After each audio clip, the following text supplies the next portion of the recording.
A convicted killer, also a social media star, but the Utah Department of Corrections is putting the brakes on her social life from prison. This after Victoria Mendoza appeared on the social media app TikTok. Mendoza is serving up to life in prison for brutally stabbing her girlfriend to death.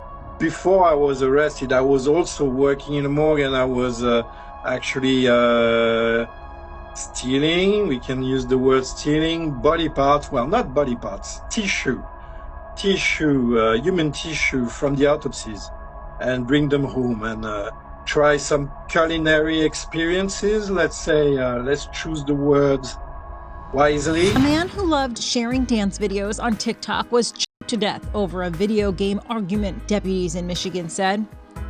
Rory Teasley from Pontiac went by username 22pump4tv. His last video was a comedy bit about getting old. Investigators say his boyfriend of a decade, Daqueen Jova Watkins, is responsible for his death. The following stories tell the tale of 3 TikTok influencers who either committed a horrific, deadly murder or were the victim of one. Get ready, because some of these people you may know.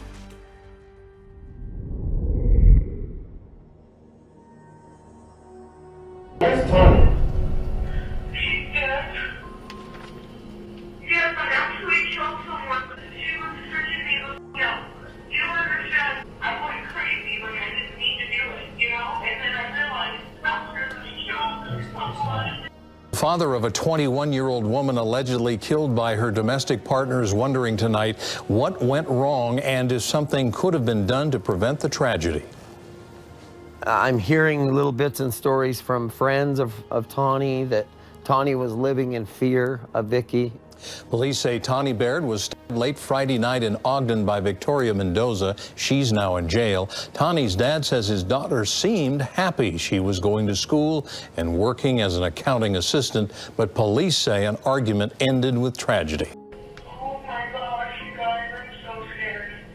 You have no idea how scared I am. This is the story of a turbulent and toxic relationship between 2 women and popular online influencers, Tnie Beard and Victoria Mendoza. Tnie Beard was from Holiday, Utah. She was a natural-born leader with a fun, bubbly personality that made other people just want to gravitate towards her. She always had a big group of friends that surrounded her. Even though Tnie's parents ended up splitting up when she was still young, she had a good relationship with both of them during much of her childhood. Tnie had big plans for her future. She loved to sing and hoped to live in California one day, make music, and create a name for herself. Tnie was a daring and adventurous soul, and she was known to hang around people who were a lot older than her. When she was just 17 years old, she got into her first run-in with the law. She and her friends had been driving around smoking some recreational substances when all of a sudden, an officer pulled them over. That officer believed that something suspicious was going on, so he ended up having everyone get out so he could search the car. It wasn't long before he found illegal substances inside.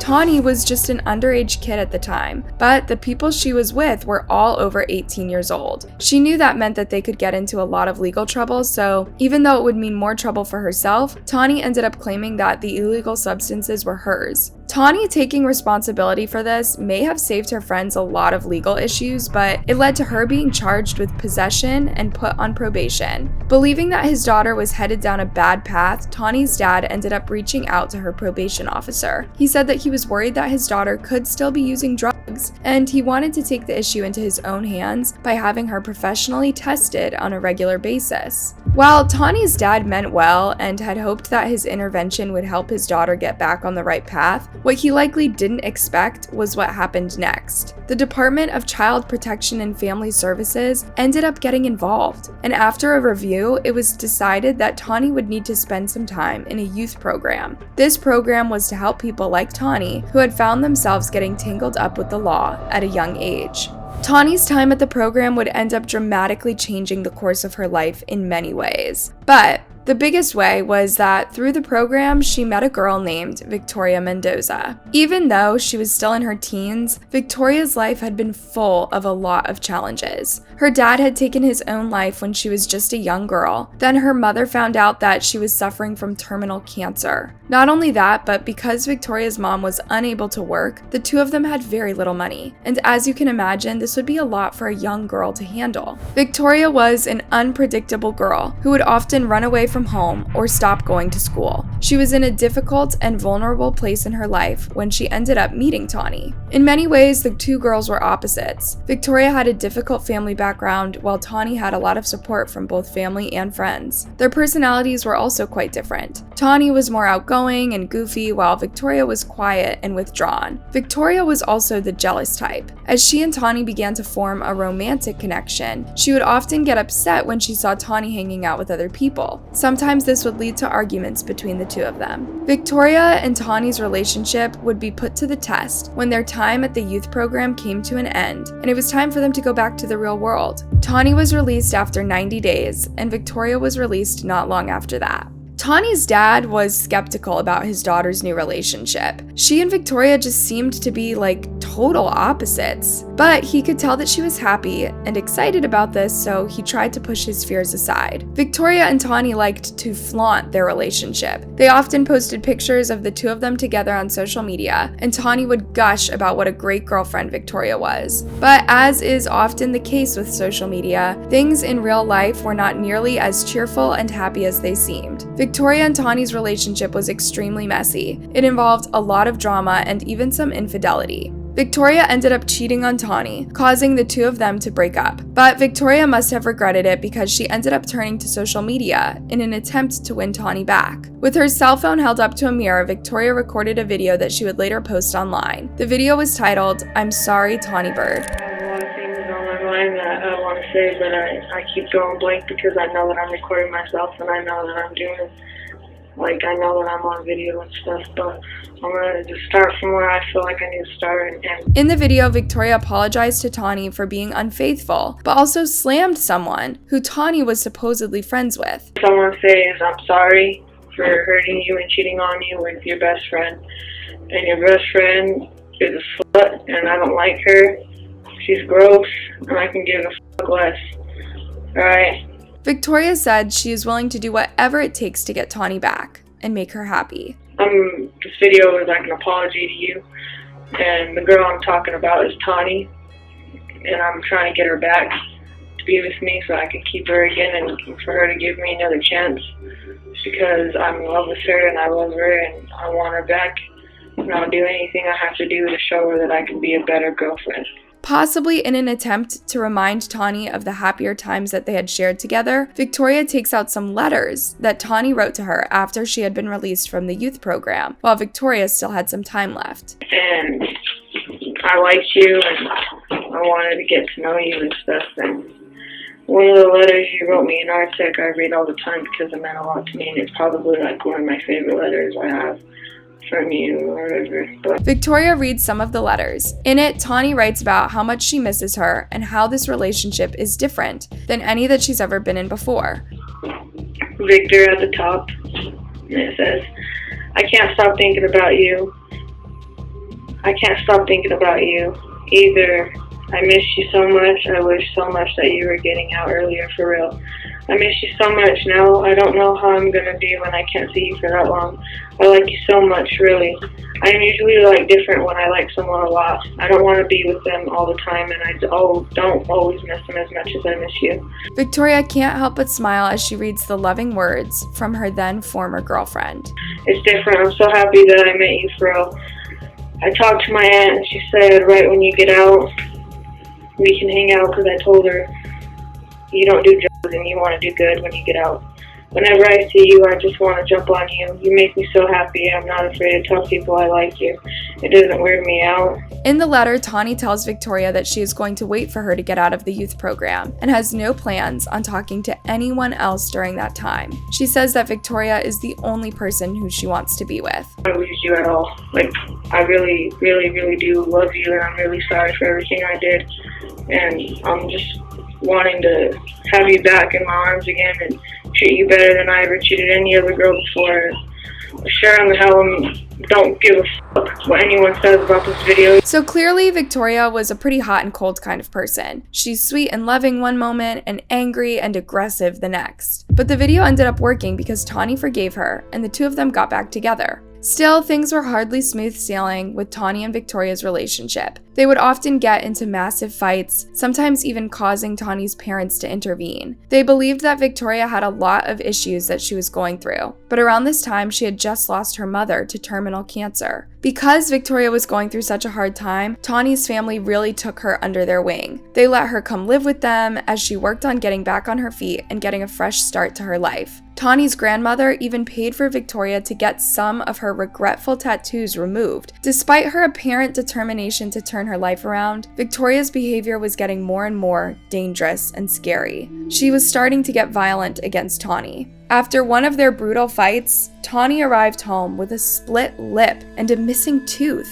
She didn't want to talk to her parents about what happened, but as soon as they saw Victoria with what looked like scratches on her face, it became pretty clear to them what was going on. Victoria had been abusive to Tnie, and she needed to be stopped. The only problem was that Tnie refused to let them turn Victoria into the cops. She knew that because Victoria was now 18 years old, she could get into major legal trouble for domestic battery. So even though everyone around Tnie could see that this relationship was toxic and wanted her to get out while she still could, she loved Victoria and was determined to try to make things better between them. Every time something violent like this would happen between them, she would just act like nothing went on. Until one day, the toxicity in this very unhealthy relationship reached a whole new level. It was October 17th, and at this point, Victoria and Tnie had been together for 5 years. The girls were on their way to Ogden for a night out, something they did often. But on this particular night, they had been fighting on and off the whole evening. When they went out, Victoria had locked herself in the bathroom and refused to come out. Eventually, she came out and told Tnie that she wanted to leave right away. Even though Tnie had been having a good time, she agreed to leave. They were with one of Tnie's best friends at the time, a girl named Lacey. Lacey had driven with them, so she joined them as they all got into the car to go home. But as soon as they dropped Lacey off, they got right back into it. This time,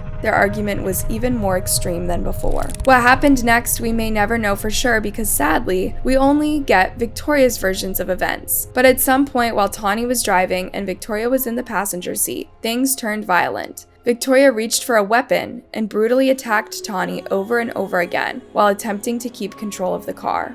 There were severe wounds all over Tnie's body by the time she managed to get the car pulled into a parking lot. Meanwhile, Victoria continued to attack her, causing at least 50 injuries. When she was sure that Tnie was dead, Victoria fled and ended up confessing to a friend what she had done.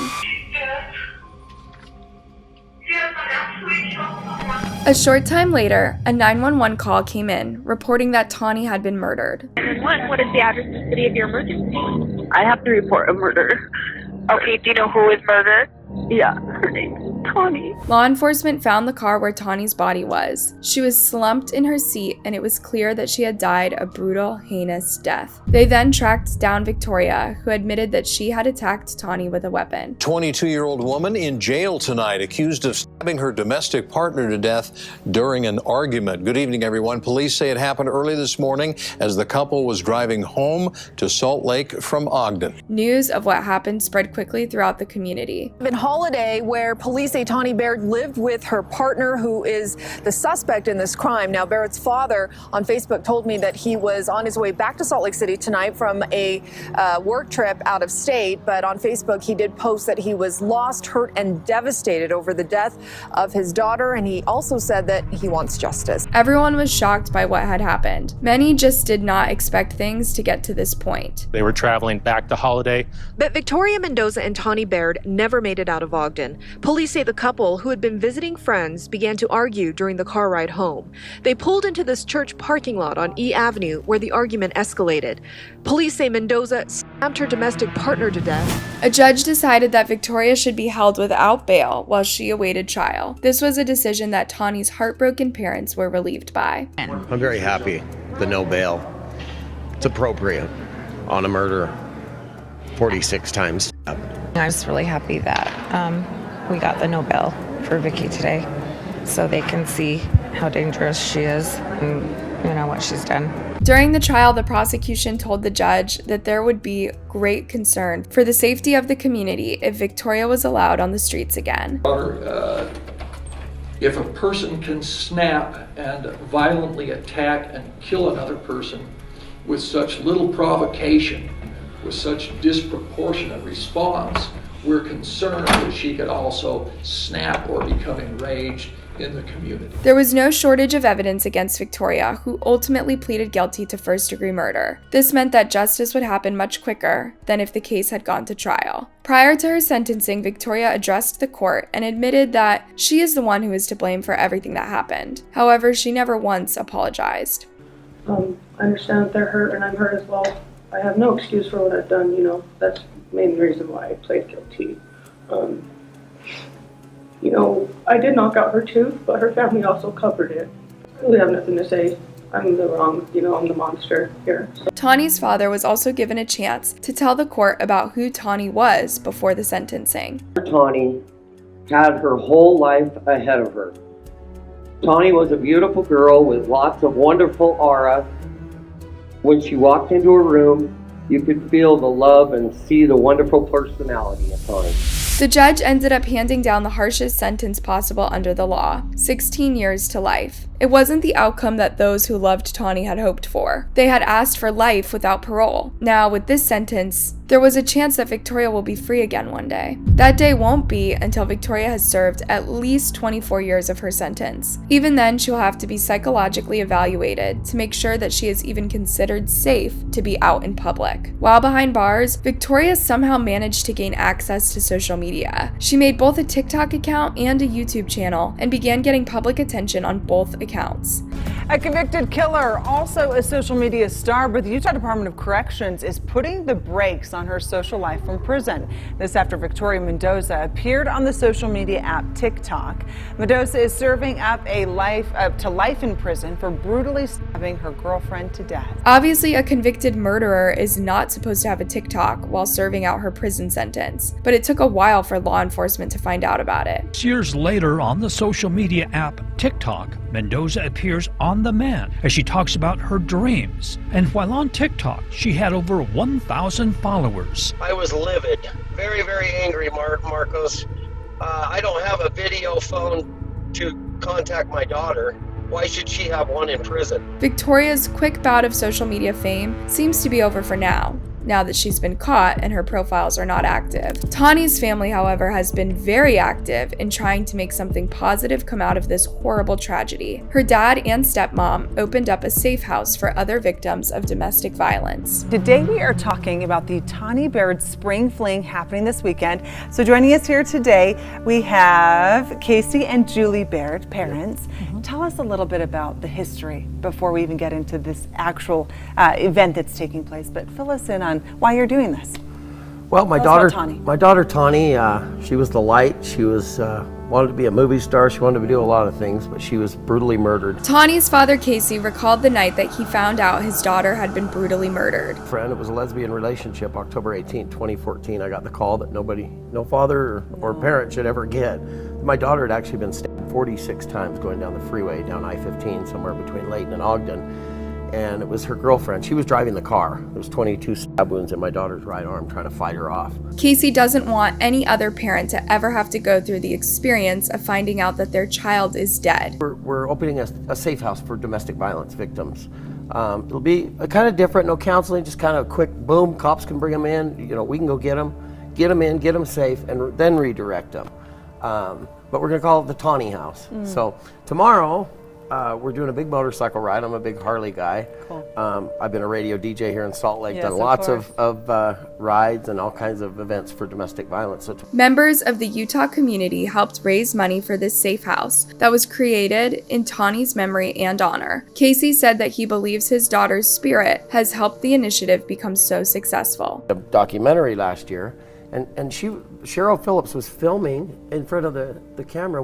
Julie and I never said anything about the safe house. Okay. She turns and goes, "Hey, Tnie just came to me and said you guys are opening a safe house for victims of domestic violence. Do it." She said the funds will come. Casey wants others to know that if you're in a domestic violence relationship, it is going to get worse, not better, and you have a chance to get out while you still can. Your message for that? What do you want people at home to hear? For domestic violence, you got to get out. If you know of somebody that's in a domestic violence relationship, it's only going to get deadly. You don't want to be in my shoes. It hurts really bad. So get out, report it, stay on it. The police can only do so much, but you got to just stay on it.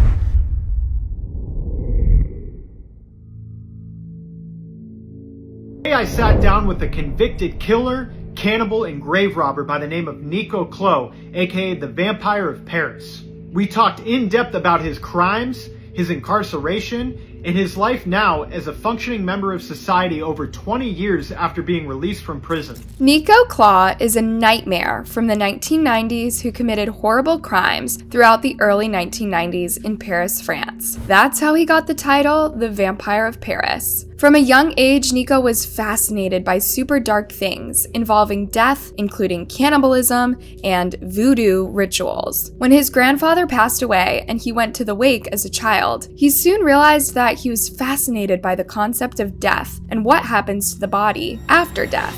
But I was very intrigued and fascinated by the wake, and this was my first experience with physical death. And it was some kind of awakening for me. As he got older, he used every opportunity he could to fulfill these sick fantasies he had about dead bodies. He knew there was something very wrong about him and that he wasn't like other people. He dreamed of killing people and knew that if he acted on this desire, it would take over. I understood that from now on, for the rest of my life, I would be considered as a monster. In order to be around death as much as possible, he took a job at a morgue. It was there that he began stealing parts of recently deceased people and taking them home. He would later do some pretty unspeakable things to them. Before I was arrested, I was also working in a morgue, and I was actually stealing, we can use the word stealing, body parts, well, not body parts, human tissue from the autopsies, and bring them home and try some culinary experiences. Let's choose the words wisely. But even these depraved acts were not enough. He longed to know what it would feel like to kill someone. So he eventually gave in to his desire and targeted a 34-year-old man named Thierry Bisonnier. He ended up killing Thierry, dissecting and mutilating his body and violating it for his own pleasure. After this, he quickly descended even further and further into madness and became addicted to all things death. When he was eventually arrested, cops searched his apartment and found the weapon that had been used to kill Thierry. But that's not all they found. They also found human teeth and bone fragments just casually scattered around. Nico was sentenced to 12 years behind bars, but only ended up serving 8 years for his disturbing acts. Upon his release, he fought to be reaccepted into society and began a career that was inspired by the artwork and writing based around his crimes. He even wrote a cookbook called The Cannibal Cookbook. While many people are understandably horrified by Nico, there are others who are interested in him and the type of life he has led since prison. Nico became TikTok famous many years after his release from prison when he was interviewed in 2023 for the channel True Crime Collective. During the interview, he admitted that even after all these years, he still has some dark and disturbing thoughts, similar to the ones that compelled him to turn to murder and cannibalism. Since being released, have you ever found yourself fighting certain urges to commit certain crimes again? Or do you feel like you were completely rehabilitated during your time in lockup? I believe in being honest and honest to people or other people. People know who I am, people know there's no way to change someone like me. Nico says that he focuses on his writing and artwork as a positive outlet for his dark passions and disturbing thoughts, but he doesn't believe that the dark nature about him will ever go away. What do you think about someone like Nico being out and about in the world as a free man? Do you think someone like him can be rehabilitated? Let us know what you think in the comments.